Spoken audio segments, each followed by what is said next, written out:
యేసు ప్రభువారు ఆరోహణమైన తరువాత మనము 3 బాప్తిస్మములను గురించి చూడబోతూ ఉన్నాం.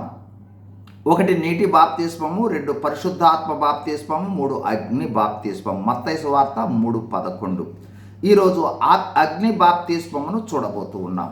ఈ అగ్ని బాప్తిస్మము మరో లోతైన క్రైస్తవ అనుభవం. మార్కు సువార్త 10:35 నుండి 39 వచనాలలో ప్రభువారు శిలువ శ్రమలకు వెళ్ళబోతూ ఉన్న సమయంలో యాకోబు యోహానులతో, నేను పొందబోవు బాప్తిస్మము మీరు పొందెదరా అని అడుగగా 10వ అధ్యాయం 38-39 వచనంలో మేము పొందుతాము అనేవారంటారు.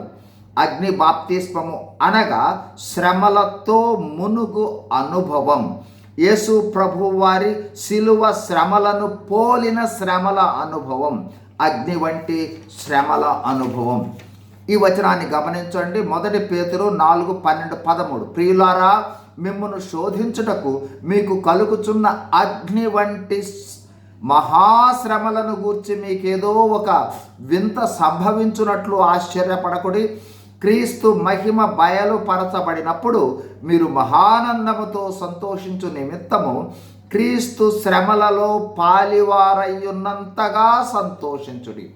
అలాగే ఈ శ్రమలన్నింటి వలన మనకు మెప్పు, మహిమ, ఘనత ఉంటుందని పేతురు 1:7 చూస్తాం.